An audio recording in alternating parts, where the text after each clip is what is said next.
अस्सलाम वालेकुम। Welcome to my channel voice over by Amna Shah. I hope कि आप खुश होंगे। कहानी शुरू करने से पहले आपसे रिक्वेस्ट है कि अगर आपको मेरा कंटेंट पसंद आता है तो प्लीज़ मेरे चैनल को सब्सक्राइब करें। आइए कहानी का आगाज़ करते हैं। मेरा एक दोस्त अखबार में क्राइम रिपोर्टर था जिसने मुझे ये कहानी सुनाई है। आइए उसी की ज़बानी सुनते हैं। खतीजा सफ़ाक बेरहम कातिल होने की बिना पर जेल के ख़वातीन सेल के अलग कमरे में अपनी सज़ा की मुंतज़िर ज़िंदगी के दिन काट रही है।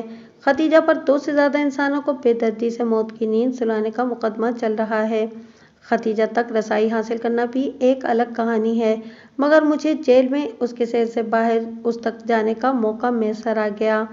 खुद सुपरडेंट जेल ने मेरी रहनुमाई की और ख़वातीन वार्डन की निगरानी में मुझे छोड़कर खुद अंदर जेल की तरफ चले गए।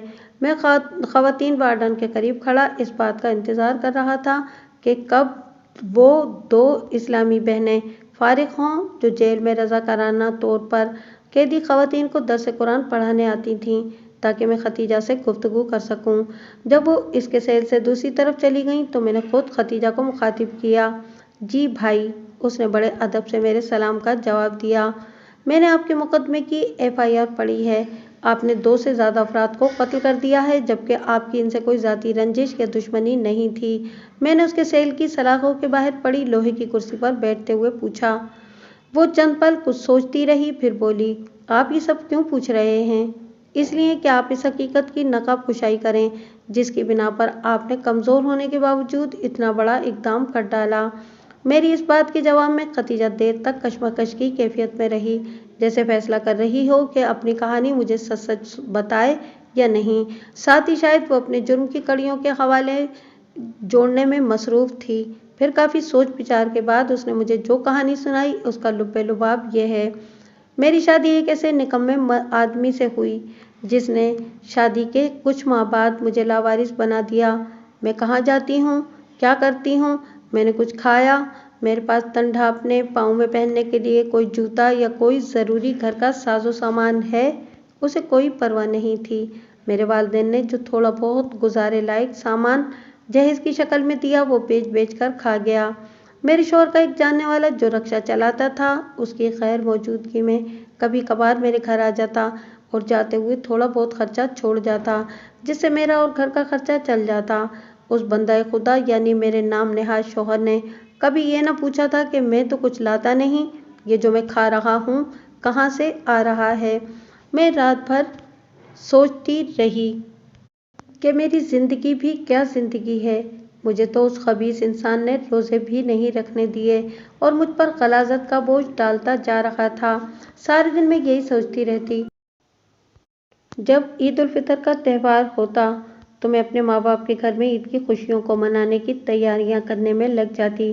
कम से कम 2-3 जोड़े और इनसे मिलते जुलते जूते, ज्वेलरी, चूड़ियाँ मैच करके अलग अलग रखती। 3 दिन तक मैं बनती संवरती, चांद रात को मेहंदी से अपने हाथ बाजू खूब सजाती, कोशिश करती कि कोई रोज़ा ना छूटे। मगर इस बार मैं कोई भी रोज़ा ना रख पाई, क्योंकि जब से इस शख्स के घर में बीवी बनकर आई थी कोई भी नेकी का काम मेरे नसीब में नहीं था। लोग नेकियां कमा रहे थे और मैं दिन रात गुनाह समेट रही थी। हाजी अब्दुल रशीद फैसल मैन पावर के डायरेक्टर जनरल पूरे महल्ले में रोज़ों के लिए महीने भर का राशन तकसीम करवाते। मेरी जैसी बदबख्त के घर में भी वो हर साल राशन भिजवाते और साथ में नमाज रोज़े की तलकीन करते। मगर मैं नसीबों मारी इस नेक शख्स को क्या बताती। उनका मैनेजर मलिक इसहाक सब कुछ जानते हुए भी दूसरों की तरह मेरा दरवाज़ा भी खटखटाकर पूरे माह का राशन बाकायदगी से दे जाता। मगर मेरी बदनसीबी कि मैं इनके भेजे हुए नेकी के इस खजाने को आते जाते बदकिरदार लोगों पर लुटा देती। मैंने शौकी को ईद के लिए कपड़े वगैरह लाने के लिए कहा, मगर वो टाल मटोल कर गया और जवाब दिया कि अभी कर्ज है सर पर। मैं ठंडी भर कर रह गई। एक दिन नासिर घर में मौजूद था, वो आ गया। उसे देखकर ना तो उसने किसी रद्द अमल का इजहार किया और ना ही मुझसे कोई बात पुछ की, बल्कि वो नासिर से बड़ी खुशदिली से बातें करता रहा और उसे मेरे सामने ये कहा कि ये तुम्हारा अपना घर है, बिला रोक टोक आया जाया करो। मैं मारी शर्म के ज़मीन में धंस रही थी, मगर वो इसे हर तरह की आज़ादी फराहम कर रहा था। नासिर जब जाने लगा तो उसने हस्बे साबिक कुछ पैसे मेरे आगे रखे, जो मेरे खामिद ने उठाकर अपनी जेब में डाल लिए। नासिर जब रक्षा लेकर चला गया तो वो अंदर आकर मेरे पास बैठ गया और बड़ी राजदारी से बोला, खतीजा, नासिर के 2 रक्षे हैं, कम से कम एक तो तुम अपने कब्जे में कर लो। इससे पहले कि मैं कोई जवाब देती, वो फिर मुझसे मुखातिब होते हुए बोला, ऐसी कोई और असामी भी काबू कर लो। इस बार उसने ब्रोकरों जैसा रवैया इख्तियार करते आंख दबाते हुए कहा और बाहर निकल कर चला गया। मैंने उसकी दी हुई आज़ादी को अपनी कमजोरी बनाए बिना सिर्फ नासिर पर ही इक्तफा करना मुनासिब समझा।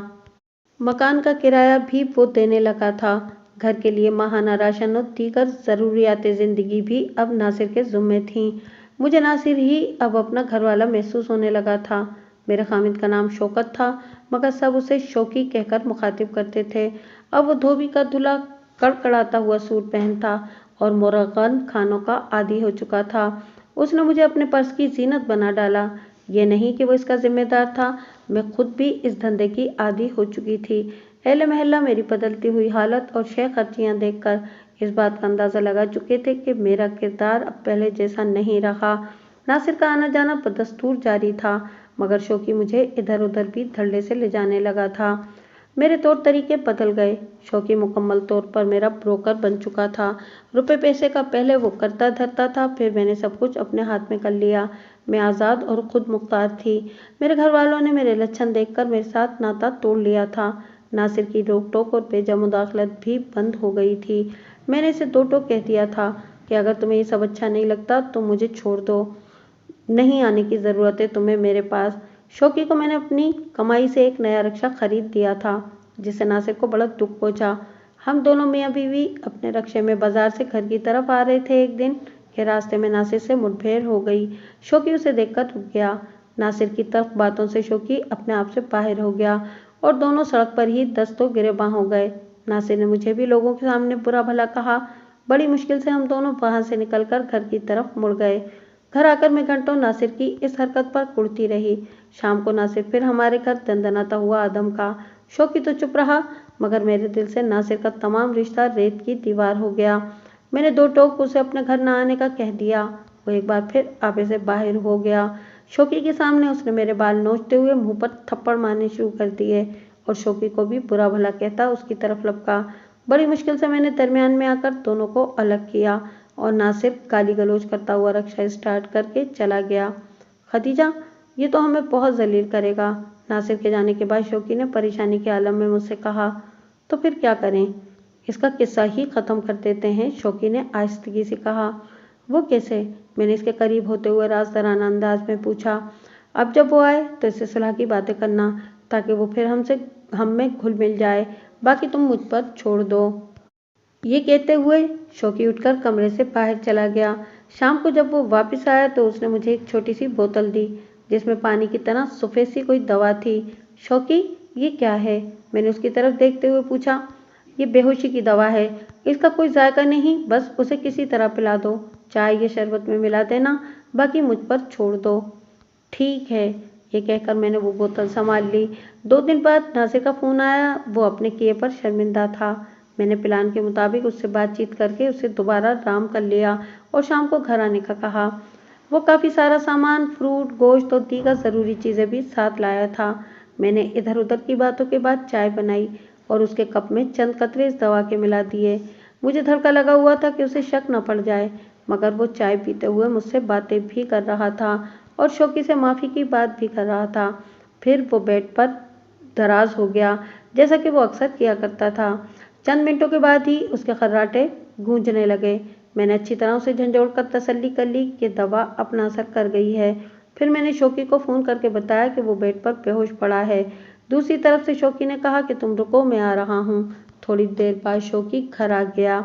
उसने शॉपिंग बैग में से बड़ा सा थैला निकाला और रस्सी भी निकालकर मेरे सामने रखते हुए कहा कि दरवाज़ा अंदर से बंद कर दो और मेरी मदद करो। मैं दरवाज़ा बंद करके अंदर कमरे में आ गई। हमने उसके दोनों हाथ पीछे और टांगे बांधने के बाद उसे थैले में बंद किया और फिर उठाकर एक कोने में डाल दिया। शौकी ने उसके मुंह पर कपड़ा इस तरह कसकर बांधा था कि वो आवाज़ भी ना निकाल सके। जब हम इससे फारिग हो गए तो शौकी ने बाहर निकलकर जायज़ा लिया। गली में खामोशी थी। अपना रक्षा वो स्टेशन पर खड़ा कराया था, जबकि नासिर का रक्षा बाहर खड़ा था। हमने नासिर वाला थैला घसीट कर रक्षे में डाला। और घर को ताला लगाकर रिक्शा स्टार्ट किया और नहर की तरफ जाने वाली सड़क की तरफ चल पड़े। नासिर मेरे कदमों में बेहोश होकर पड़ा हुआ था और मैं डरी सहमी हुई शौकी के साथ वो काम करने जा रही थी जिसकी इंतहा सोचकर मेरे पसीने जारी थे। शौकी रिक्शा बड़ी आहिस्तगी से चला रहा था जैसे हम नहर के किनारे सैर कर रहे हों। जब उसे यकीन हो गया कि उस पर किसी की कोई नज़र नहीं तो उसने बिजली की सी तेजी से नासिर वाला थैला रिक्शे से बाहर खींचा और मुझे कहा कि एक तरफ से पकड़ो। मैंने दिल बड़ा करते हुए एक तरफ से थैला पकड़ लिया। फिर पानी में पल भर के लिए हलचल सी हुई और थैला तह में डूब गया। जब तक हमें यकीन न हो गया कि अब वो नहीं उभरेगा हम खड़े रहे। फिर रिक्शा स्टार्ट करके शहर की तरफ चल पड़े। मुझे उसने शहर के करीब उतारकर घर जाने को कहा और खुद रिक्शे पर चला गया। कोई घंटे भर बाद वो अपने रिक्शे पर घर आ गया। तमाम रात हम दोनों सो न सके। सुबह नासिर के घर वाले आ गए। उसका पूछा। मैंने बड़े तहम्मुल से बताया कि शाम को वो शौकी से मिलने आया था। शौकी घर पर नहीं था तो वो वापस चला गया। कई दिन तक उसके घर वाले नासिर को तलाश करते रहे। फिर नासिर के वालिद ने थाना ए डिवीज़न में इंस्पेक्टर मलिक तारिक आवान को दरखास्त दी कि उसका बेटा आखिरी बार हमारे घर देखा गया है। उसका रिक्शा मंडी रोड पर खड़ा मिला। इसके बाद का कोई अता पता नहीं है। मलिक तारिक आवान ने नासिर के वालिद की दरखास्त पर मुझे और मेरे खामिन शौकी को शामिल तफ्तीश कर लिया। कई दिन की पूछगछ पर हमने नासिर के कत्ल का इतराफ़ कर लिया। हम दोनों कत्ल के मुकदमे में जेल आ गए। हमारे दोनों वकीलों ने अच्छी खासी जिरह की और हमारी जमानतें मंजूर हो गईं। जेल से वापस आकर मुकदमे की पैरवी के लिए अच्छी खासी रकम की ज़रूरत थी। मैं दिन रात काम में डूब गई। आखिरकार गवाह न होने की बिना पर हम बरी हो गए, मगर नासिर के भाइयों के खौफ से हमने अपना शहर छोड़ दिया। तकरीबन 7-8 माह के बाद 3 लाख रुपए के एवज हमारे दरमियान राजीनामा हो गया। जो मैंने अपनी जान मारकर रुपया पैसा सोना जमा किया था वो इसी राजीनामे की नज़र हो गया। वापस अपने शहर आकर हमने नए सिरे से ज़िंदगी का आगाज़ कर दिया। रिक्शा बिक जाने की वजह से शौकी किराए का रिक्शा चलाने लगा था। इस दौरान मुझे इल्म हुआ कि किसी और अड्डे पर भी वो धंधा करने जाता था। वहाँ किसी रजिया नामी लड़की से उसके मरासिम थे। रात गए शराब के नशे में धुत घर आता। मेरे पूछने पर आपे से बाहर होकर वो बुरी तरह मुझ पर तशद्दुद करने लगता। मेरे लिए ये सब कुछ बर्दाश्त करना मुहाल हो गया था। नासिर के कत्ल और उसकी लाश को नहरबुद करने के बाद से मेरे अंदर खौफ नामी चीज़ सिरे से ख़त्म हो गई थी। रोज़ बरोज़ शौकी की चीरा दस्तियाँ हद से ज़्यादा तजावुज़ करती जा रही थीं। तंग आकर मैंने शौकी को रास्ते से हटाने का फैसला कर लिया, मगर इस काम के लिए मुझे किसी दूसरे का सहारा लेना था। बड़ी सोच विचार के बाद एक और शख्स जो रिक्शा ही चलाता था और मेरे साथ उसके मरासिम भी थे, मगर वो मेरा खैर खा था। मैंने उसका इंतखाब किया और उसे घर बुलाकर उसको मोहब्बत का ड्रामा रचाया जिसका उसे यकीन हो गया। कई दिन तक मैंने उस पर अपना यकीन बहाल किया। फिर मैंने दबी ज़बान में शौकी के बारे में जहर उगलना शुरू कर दिया और ख़ुद एक दिन अशफाक ने मुझे मशवरा दिया कि इसे भी नासिर की तरह रास्ते से हटा दो, इसकी तो पैरवी भी कोई नहीं करेगा। फैसला तो मैंने कर लिया, मगर शौकी की मोहब्बत जो बतौर खामिद मेरे दिल में थी वो आड़े आ गई और मैंने उसे कत्ल करने का इरादा तक कर दिया। अशफाक ने एक दो बार मुझसे बात की, मगर मैंने उसे फ़िलहाल खामोश रहने का कहा। मगर शौकी की आदतें ज़रा बराबर भी न बदलीं, बल्कि वो और भी सर चढ़ने लगा। एक दिन वो मेरी मौजूदगी में ही रात को रज़िया को घर ले आया। मैंने उसे बुरा भला कहते हुए इस औरत को घर से निकाल दिया। तमाम रात वो अपनी बेगैरती पर डटा रहा। मुझे उसने मजबूर कर दिया कि मैं उसके बारे में कोई हतमी फैसला कर लूँ। फिर मैंने अशफाक को तैयार रहने और हमा वक्त रिक्शा अपने पास रखने को कहा। पहले वो रात को रिक्शा चलाता था, फिर उसने दिन को भी चलाना शुरू कर दिया। शाम को शौकी जब घर आया तो बहुत परेशान था। उसने आते ही खाना मांगा और ख़ुद किचन में जाकर अपने लिए चाय बनाने लगा। मैंने उसे कहा कि घी ख़त्म हो चुका है, सामने वाली दुकान से एक पैकेट पकड़ लाए। वो जब बाहर चला गया तो मैंने उसकी लाई हुई बोतल से चंद कतरे उसकी चाय में डाल दिए और ख़ुद बाहर आकर आटा गूंदने लगी। उसने आकर घी का पैकेट मेरे पास रखा और ख़ुद किचन में चला गया। वापसी पर उसके हाथ में 2 कप थे। एक उसने मेरे आगे रखा और दूसरा खुद लेकर टीवी के आगे जा बैठा। मैंने कप उठाकर चाय पीने की एक्टिंग करते थोड़ी थोड़ी सी चाय करीब रख के पानी में डालना शुरू कर दी, मगर मेरा ध्यान शौकी की तरफ था जो चाय पी रहा था। मुझे अंदाज़ा था कि अब वो थोड़ी देर बाद लुढ़क जाएगा और वही हुआ। उसने हाथ पांव ढीले छोड़ दिए और कुर्सी की पुश्त से लगकर बेखबर हो गया। मैंने करीब जाकर उसका जायजा लिया, फिर अच्छी तरह तसल्ली करने के बाद पहले से तैयार रखी रस्सी से उसके हाथ पांव बांधे और मुंह पर अपना दुपट्टा कसकर बांध दिया। इसके बाद बिस्तर की चादर में उसे इस तरह काबू किया कि देखने वालों को सिर्फ गठरी का गुमान हो। शाम तक मैं शौकी पर मामूर रही। वैसे भी मेरी बदकिरदारी और कत्ल की वारदात के खौफ से मेरे घर कोई नहीं आता था। जब रात अंधेरी हो गई तो मैंने अशफाक को फ़ोन करके बुला लिया। नासिर का जिस्म ज़रा भारी था मगर शौकी का बदन ज़्यादा वजनी नहीं था। उसे उठाकर रक्शे में रखना आसान लगा। फिर वही अमल दोहराकर उसे भी बड़ी नहर की तह में उतार दिया। किसी को कानो कान खबर न हुई। कई माह बीत गए। मैंने मशहूर कर दिया कि शौकी मुझे छोड़कर न जाने कहाँ दफा हो गया है। इस दौरान अशफाक से मैंने शादी कर ली। वो भी मेरी कमाई खाने वाला ही निकला, मगर शौकी से फिर भी बेहतर था क्योंकि वो मुझसे बदसलूकी नहीं करता था। एक बार फिर इंस्पेक्टर थाना ए डिवीजन मलिक तारिक आवान ने मुझे घर से उठा लिया। शहर के एक बासर आदमी का भाई, जिसकी लाश छोटी नहर से बरामद हुई थी, उसके कत्ल के शुबे में मुझे शामिल तफ्तीश कर लिया गया। उसका तो मुझे पता न था, मगर मैंने शौकी के कत्ल का एतराफ़ कर लिया। मेरे खिलाफ फिर से दफ़ा 302 ते पे के तहत मुकदमा दर्ज करके मुझे जेल भेज दिया गया। अब देखें क्या बनता है।